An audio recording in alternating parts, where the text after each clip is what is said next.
Welcome to Advocate Today. I'm Aaron Dean. Michigan is joining 21 other states in banning conversion therapy on minors. Governor Gretchen Whitmer signed 2 bills into law. Conversion therapy seeks to alter a person's sexual orientation or gender identity. It has been widely discredited by scientists. In a post on social media, Governor Whitmer said, as a mother of an LGBTQ child, she's a lifelong ally and will continue to fight against all forms of discrimination. The legislation outlines penalties for violations and will take effect after a 90-day period. A Missouri school district's resolution to actively oppose racism will not be renewed after a vote by a newly installed school board. The Francis Howell School District is in a suburb of St. Louis. The original resolution was adopted back in 2020 after protests against the murder of George Floyd. Now, an all-white school board has voted to establish a new policy that all non-binding resolutions will expire 75 days after a majority of the directors who voted for it are no longer on the board.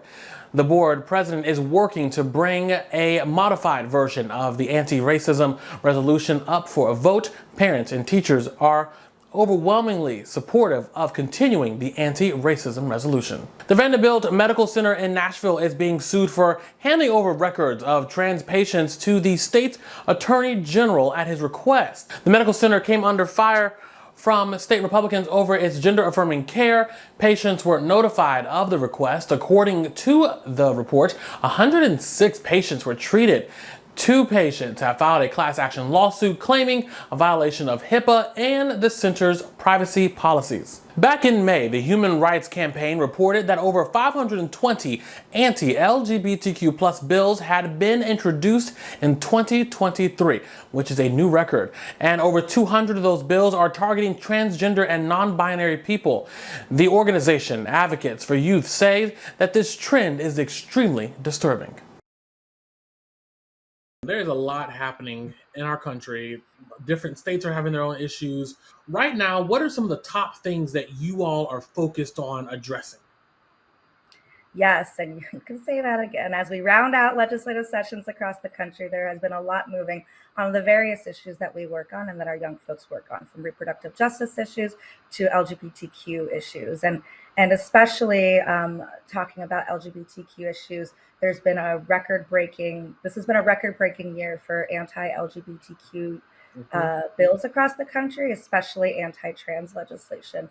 And so this is really an area in which we are working alongside our youth activists to fight back, both at the federal, state, and local levels. And like we were saying, elections are literally right around the corner, like right around the corner, and we're seeing candidates use, this anti-LGBTQ plus language. Specifically, Ron DeSantis. They're using it as talking points to rally up their base. Can you share what Advocates for Youth is doing to kind of look ahead to this election cycle to kind of help? I wouldn't say combat what's going on, but kind of just prepare people and address things.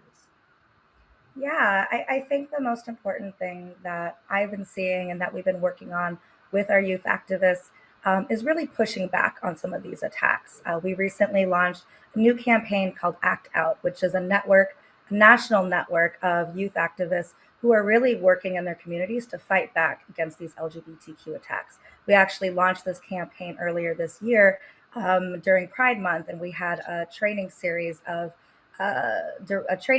directed solely at young people and youth activists on how to best organize in their communities. So we gave them organizing skills and various other activist tools in their toolbox so they can really enact change and push back on where they're seeing some of these attacks in their own community.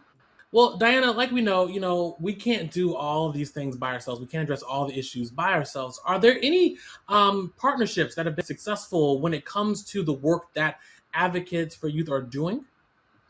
Yes, definitely. We can't do this work alone. And like I said, Advocates for Youth works not only with youth activists who are doing amazing activist work on the ground, but they're also not doing it alone. They're working alongside organizational partners, especially local organizations, those who are pushing back on many of these anti-LGBTQ bans, but also reproductive justice partners. We know that the issues related to queer liberation are inextricably linked to reproductive justice. And these bills, these bans that we're seeing are part of a well-orchestrated, centralized agenda that are impacting not only reproductive health, but also LGBTQ health and rights. And so I think what's really important is for not only our LGBTQ partners to be working against these issues, but also alongside reproductive justice, racial justice, educational equity organizations, because we're stronger when we work together.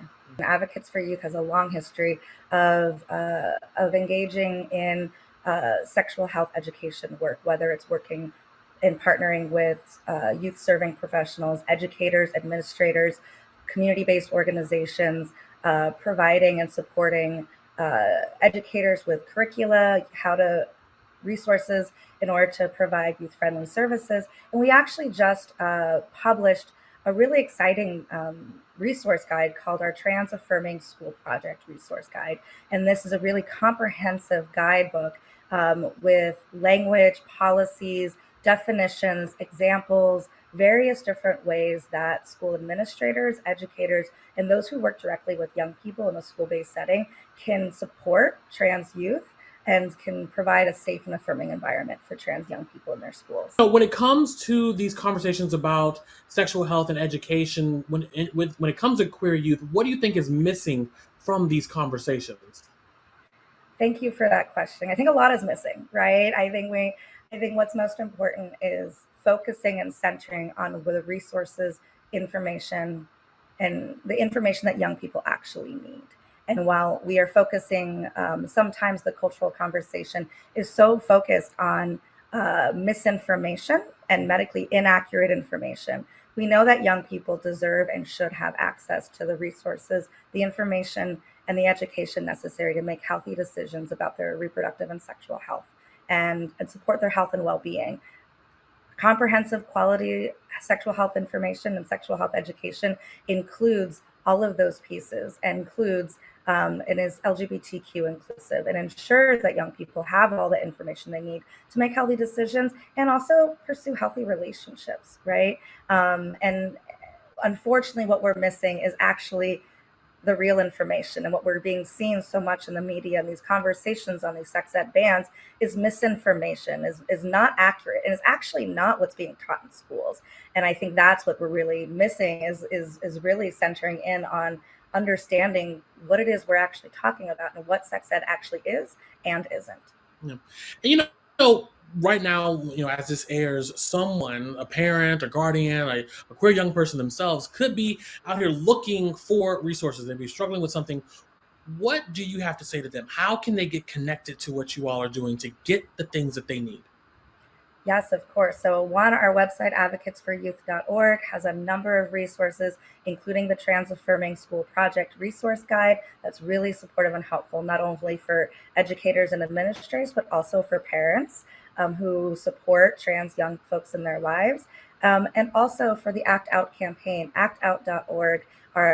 You can go to that website, and that is information on not only our upcoming training series, but a plethora of resources and information on how to organize in your community, how to organize in your state, what resources you need to know, and also debunking so many of the myths that we're seeing out there.